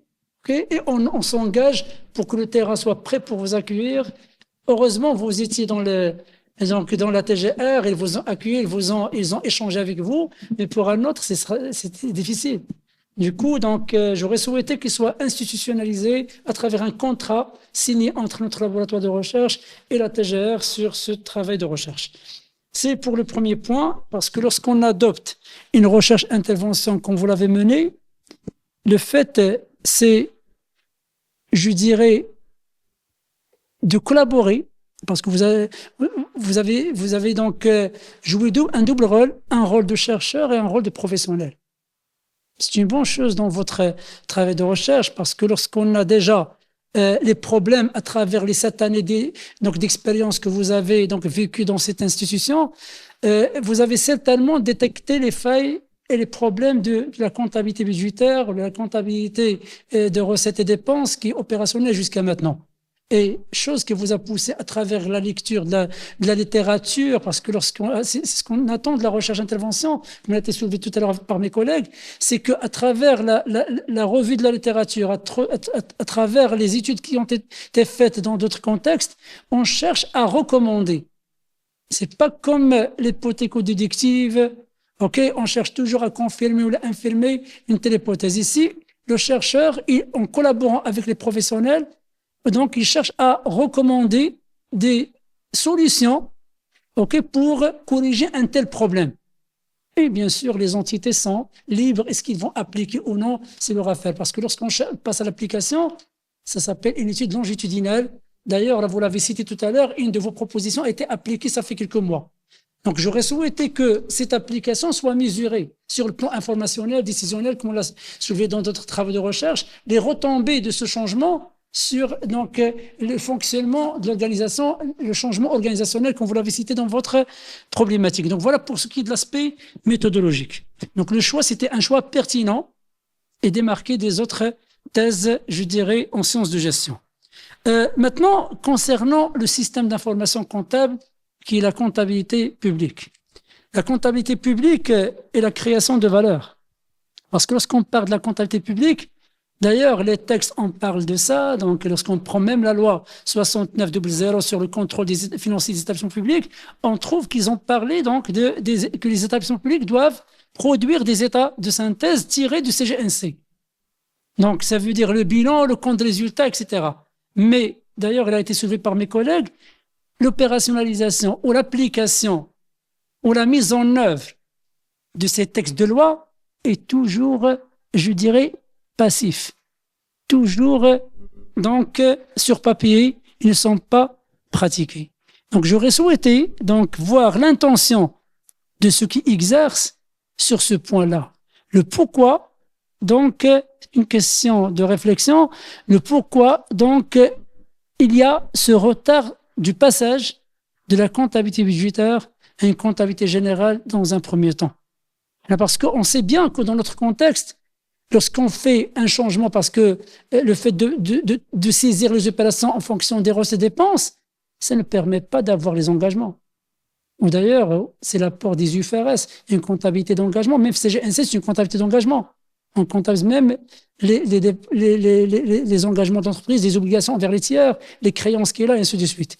Du coup, c'est important de passer vers cette comptabilité parce que ça va nous permettre d'avoir une idée sur le patrimoine de chaque entité et bien sûr, pourquoi ne pas consolider, établir le patrimoine national en matière des établissements publics. Donc, ça nous permet même de mesurer donc la performance et utiliser ces systèmes d'information comptable dans d'autres outils comme la comptabilité analytique, comme vous l'avez cité, et bien sûr le pilotage et ainsi de suite. Un autre point aussi important, parce que lorsqu'on cherche, ou là toujours lorsqu'on cherche à transiter des comptes d'un système à un autre, il se peut que derrière, il y a une pression internationale. Prenez le cas du système bancaire marocain. Prenez le cas de la CDG. Ils produisent en normes UFRS. Mais c'était une recommandation de la Banque mondiale. Ok, donc ça veut dire si un jour on arrive à ce que la Banque mondiale exige à ce que les établissements publics marocains produisent des états de synthèse pour pouvoir bénéficier d'une ligne de crédit de la Banque mondiale, certainement, ils vont donc l'engager, ils vont le faire parce qu'il y a derrière donc un financement. Donc c'est pourquoi la question, est-ce que le passage à la comptabilité générale sera un passage volontaire ou sera un passage forcé et imposé? Donc c'est pourquoi la question toujours nous interpelle parce que lorsqu'on voit un changement stratégique dans les systèmes d'information comptable, il faut chercher toujours sur la motivation derrière. On dit d'un côté. D'un autre, lorsqu'on parle, je dirais, de la comptabilité publique, c'est l'établissement des états de synthèse. Donc, selon les normes IPSAS, voilà. Donc, les normes IPSAS, donc, en principe, ils sont tirés du CGNC. Leurs fondements, la plupart des pratiques sont tirés du CGNC. Donc, c'est la raison pour laquelle, lorsqu'on parle d'un recensement, à mon sens, le pourquoi, le retard dans ce passage, parce que si on réfléchit donc, sur le passage de la comptabilité budgétaire à la comptabilité générale, c'est une question de recensement des biens.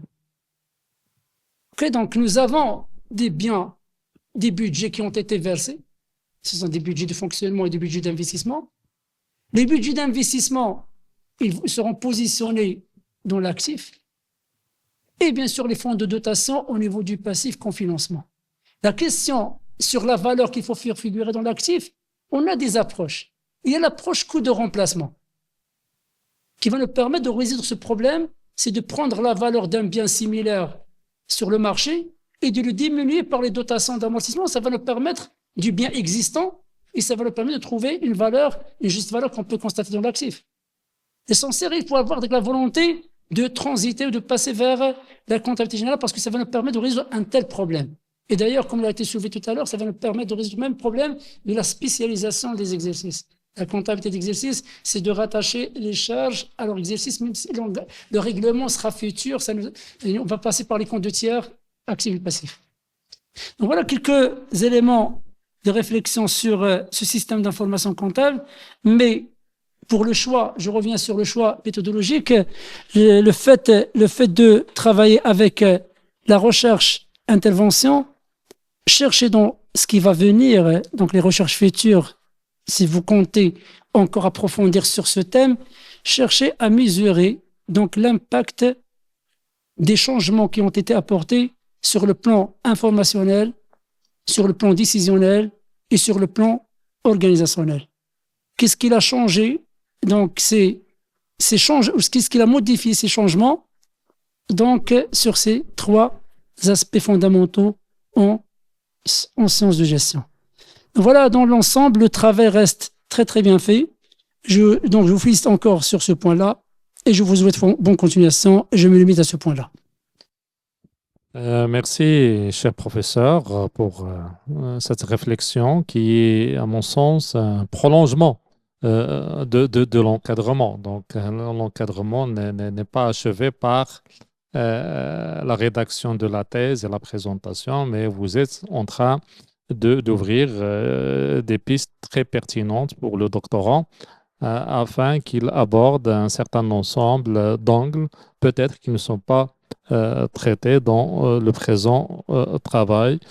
Surtout la question stratégique, est-ce que cette réforme, pour qu'elle puisse réussir, est-ce qu'il doit rester au niveau de l'approche ou la stratégie volontariste ou c'est quelque chose qui est obligatoire, qui est imposé par les bailleurs de fonds, par les institutions, notamment internationales. Un autre élément très important, peut-être qui va ouvrir une autre piste, c'est le changement, c'est le concept du changement.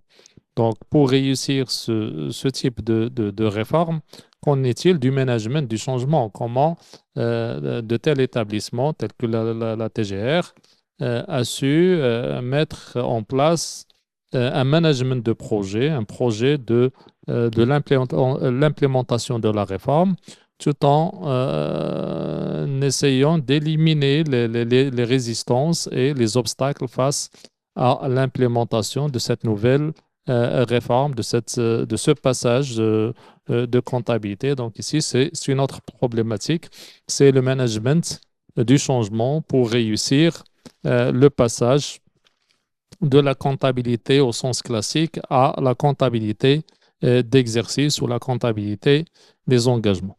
Donc, au terme de ces interventions, je remercie les membres du jury pour la qualité de leurs réflexions, pour la richesse de leurs interventions. Et je cède la parole une deuxième fois au doctorant pour réagir par rapport à l'ensemble des remarques et des interventions. Monsieur Montasser, à vous la parole. Merci. Alors, je vous remercie pour l'ensemble de votre observation répondre attentivement. Je m'engage en répondre dans le cadre de la conclusion. De continuer à améliorer, enrichir mes recherches. Alors, je commence par la question relative à l'intégration de l'approche quantitative. Je tiens à préciser que la réforme est en cours, donc on a fait une intervention, on peut dire entre guillemets à chaud. Donc, peut-être dans le futur, on fera une intervention à froid avec une approche purement quantitative, malgré qu'il y a des chercheurs qui ne sont pas pour des approches mixtes ou calimétriques. Donc, concernant la création de la valeur, au-delà de l'aspect organisationnel et humain, la réforme aujourd'hui a permis de gagner énormément sur l'aspect temps. Aujourd'hui, je peux vous confirmer qu'on a des informations comptables à J+1. La journée comptable ou bien la synthèse comptable se produit à minuit de chaque journée en reflétant la réalité de ce qui se passe sur le terrain. Par contre, auparavant, on a des informations comptables après 6 mois, voire même plus. Et lorsqu'on parle de temps, on parle de l'argent. Un dirham aujourd'hui vaut mieux qu'un dirham demain. Concernant la question du périmètre, je tiens à préciser que d'après le décret royal de la comptabilité publique tel qu'il a été modifié et complété, le périmètre de l'État est étroitement lié à la personnalité juridique de l'institution étatique, incluant les institutions ayant un budget prévu par la loi de finances, notamment le budget général, le budget des segments et les comptes spéciaux de trésor. Les établissements publics et les autres institutions avec un budget propre sont exclus du champ d'application de la comptabilité générale de l'État. Donc ça, concernant le périmètre. Concernant un point qui est soulevé par les honorables membres du jury, c'est la subjectivité. En tant que fonctionnaire à la TGR, j'ai pleinement conscience du risque de subjectivité. J'ai cependant veillé à adopter une posture analytique rigoureuse et à m'appuyer sur des méthodologies objectives pour garantir l'impartialité de mes observations.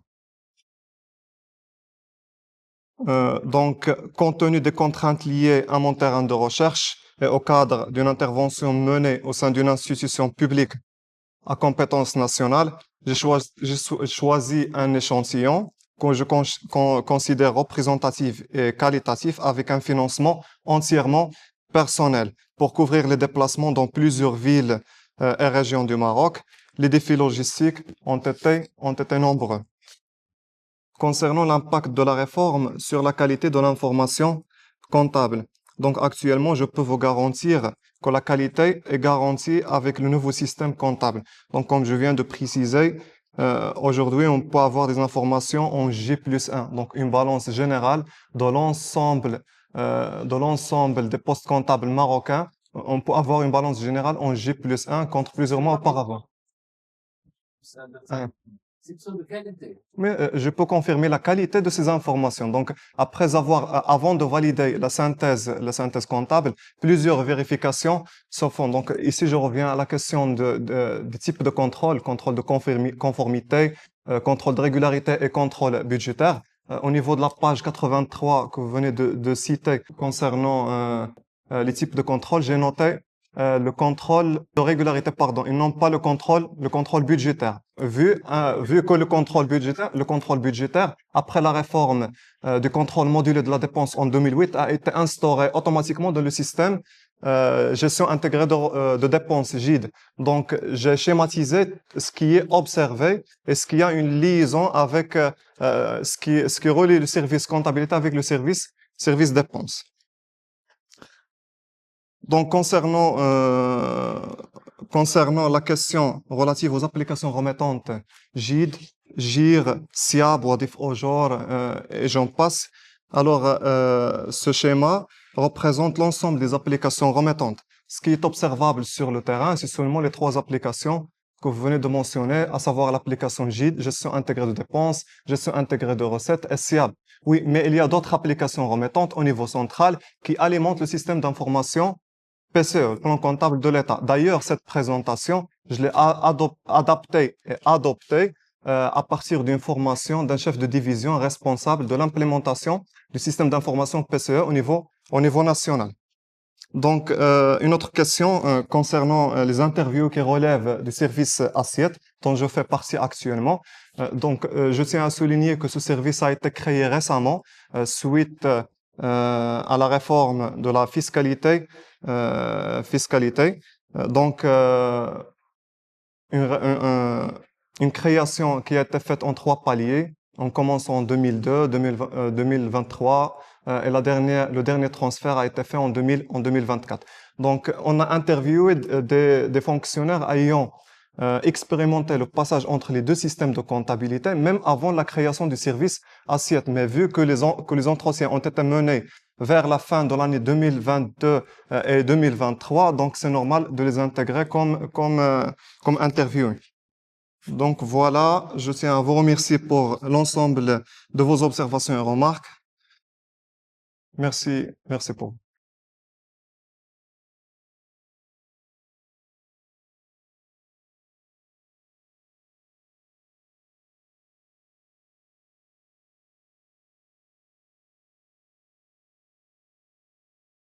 Aujourd'hui, le lundi 23 décembre 2024, M. Montasser Tayash, né le 24 août 1993, titulaire d'un diplôme à l'ENCG de Fès, filière gestion financière et comptable, avec la mention bien à la session de juillet 2016, a soutenu au sein du laboratoire l'ARMF son doctorat sous la direction du professeur Abdeltem Merrish.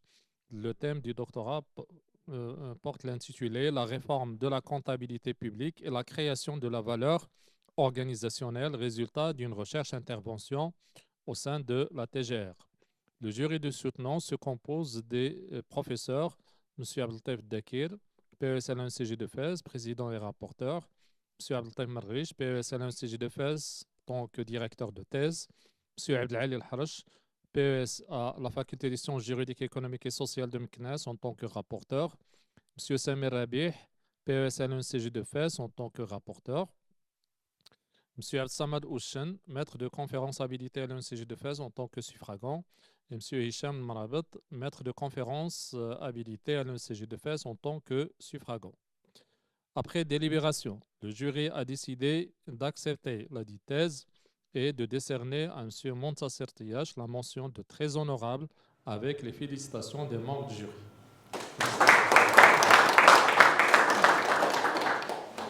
Merci beaucoup. فيليستاسيون شكرا بزاف. الله يكمل بخير الله يكمل بخير ولدي الله يكمل بخير جاوبتي على واحد السؤال فين وصلنا تقول لي فين وصلنا في هاد لا ريفورم يلا شكرا بزاف. ميرسي بوكو. شكرا. يلا راسك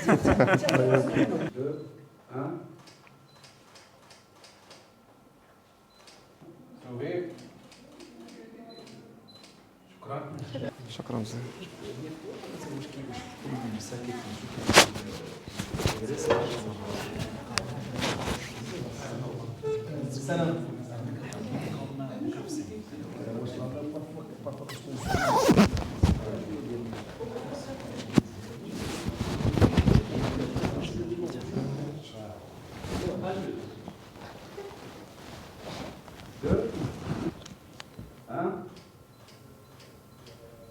Merci.